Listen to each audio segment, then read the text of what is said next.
Hello students, today I am going to do the explanation of the another chapter from your English literature book. The name of your book is Honeycomb and the name of the chapter is A Gift of Chapels. This chapter is written by, guess who? This chapter is written by Vasantha Surya. And this story is basically a story related to the South India. So let's begin.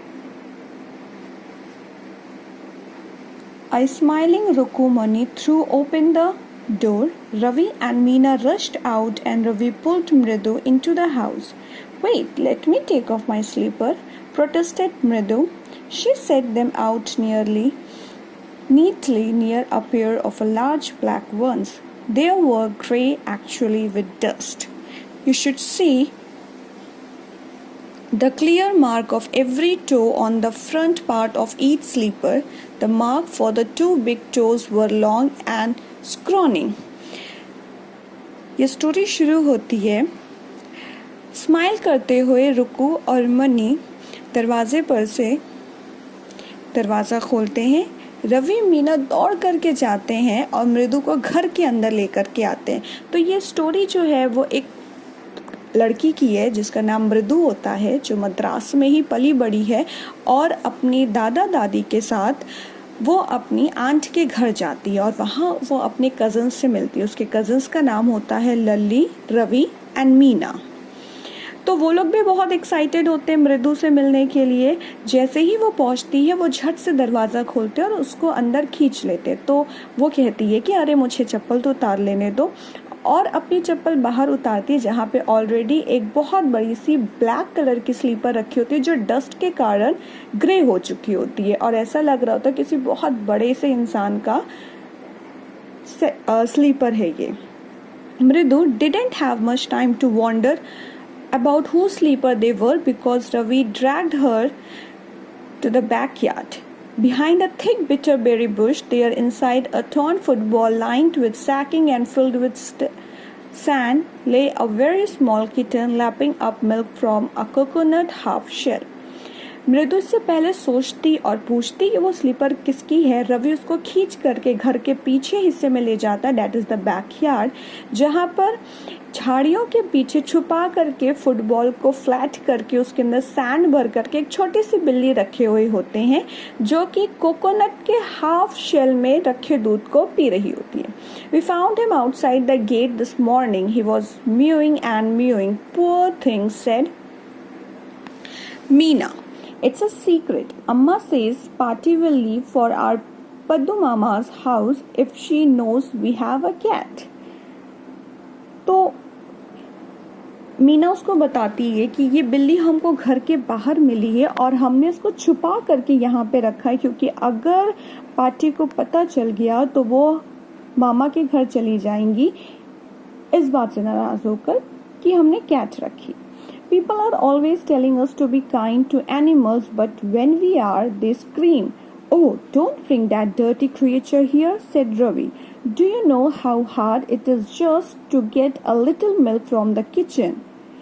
Patty saw me with the glass in my hand just now. I told her I am very hungry.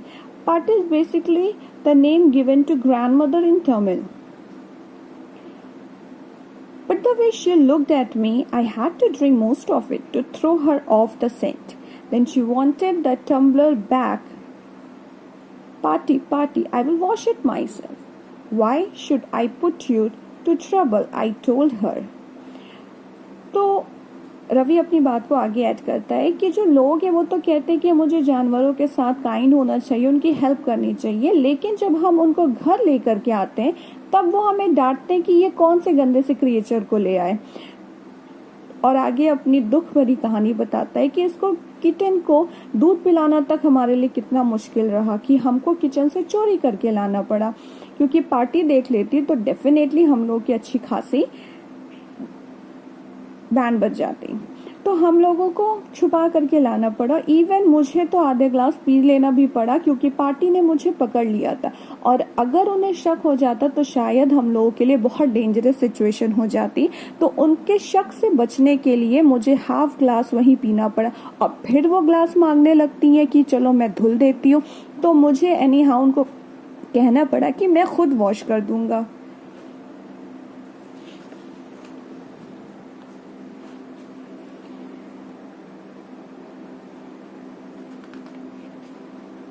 I had to run and pour the milk into this coconut shell and then run back and wash the tumbler and put it back before she could really suspicious.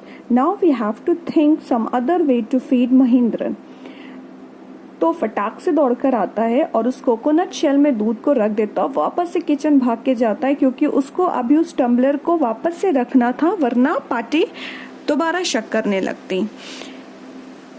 अब ये सोचने की बारी थी कि महेंद्रन को जो कुछ भी खिलाना होगा वो कैसे खिलाएंगे। Mahendran, this little kitty's name is Mahindran.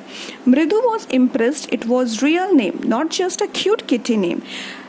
उस बिल्ली का नाम महेंद्रन रखा गया था और जो मृदु है वो बहुत ज़्यादा इम्प्रेस हुई थी क्योंकि शी वॉज थिंकिंग कि किटीज का नेम यूजुअली क्यूट नेम रखे जाते हैं, पुच्चू एंड ऑल, तो यहाँ he was having a particular name, so that was quite impressive.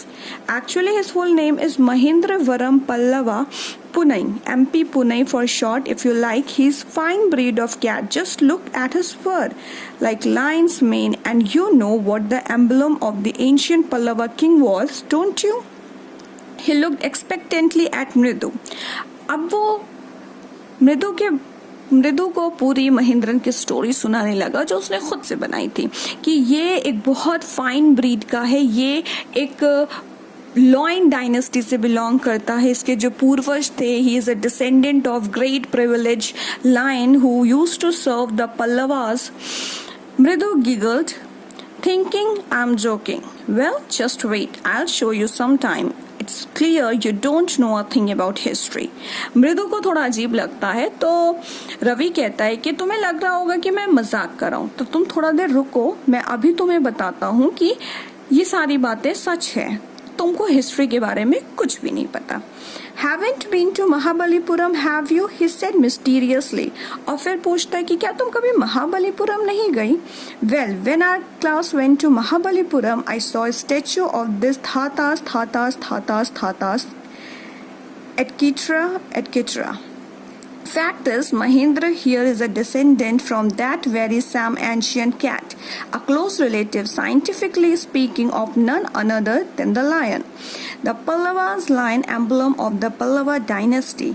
Ravi went on walking around the bitterberry bush, waving a twig up and down, his eyes sparkling. This cat is a descendant of none other than the Mahabalipuram Rishi cat, and if I may just remind you, they worshipped cat in ancient Egypt. अब उसको story सुनाना शुरू करता है कि जब मैं अपने क्लास के साथ महाबलीपुरम गया था तो मैंने वहां पे इनके ग्रैंडफादर के ग्रैंडफादर मतलब इनके काफी ज्यादा पुराने पूर्वज का फोटो देखा था, और साइंटिफिकली भी ये प्रूवन हो गया है कि जो कैट्स इनके काफी क्लोज रिलेटिव्स लायंस ही हुआ करते थे, and lions are the emblem Pallava dynasty. तो बेसिकली पूरी तरीके से वो उस कैट को एक बहुत महान डायनेस्टी का कैट डिक्लेयर कर चुका था और उसकी अनगिनत कहानियां सुनाने लगा था।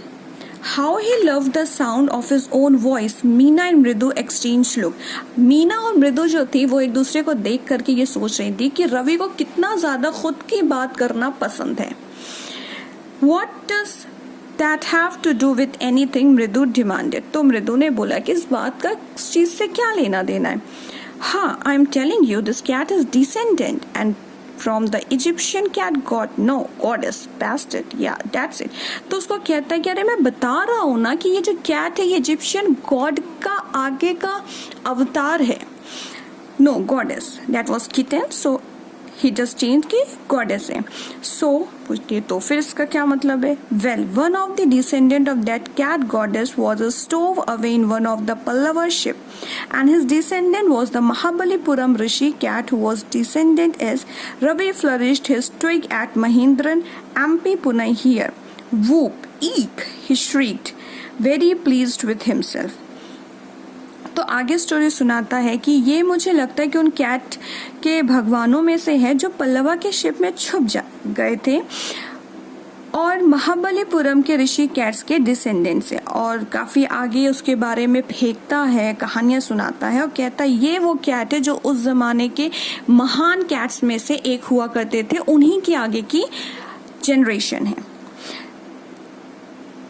Mahendra looked up alarmed. He had just been sharpening his claws on the edge of the coconut shell. तभी अचानक से उन लोगों को कुछ आवाज सुनाई देती है। महेंद्र भी ऊपर दिखता है कि कुछ उसको खतरे जैसा लगता है। वो आराम से अपने क्लॉज को शार्प करता है, लेकिन तभी भी उसको एक आवाज सुनाई देती है। But worse than Ravi, awful whoop eek was screech. लेकिन रवि की भी आवाज से ज्यादा एक आवाज जो अजीब थी वो थी क्रीच की आवाज जो विंडो से आई थी। What a weird sound! If Mridu was startled, MP Punai was frightened out of his wits. Hair standing on end, he bounced up and scurried towards a bamboo tray of red chilies that had been set out to dry.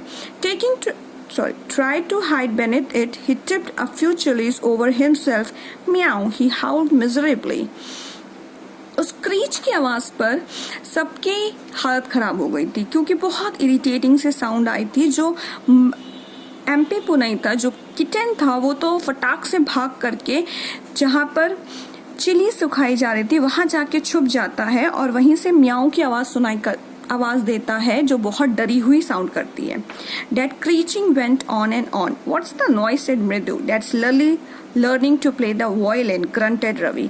तो मृदु पूछती है crèche की आवाज क्या है, तो रवि कहता है ये लल्ली है जो वायलिन बजा रही है। She never learn a thing. The music master just goes on playing like a train whizzing on and on, while Lily is all the time derailing, going completely off track.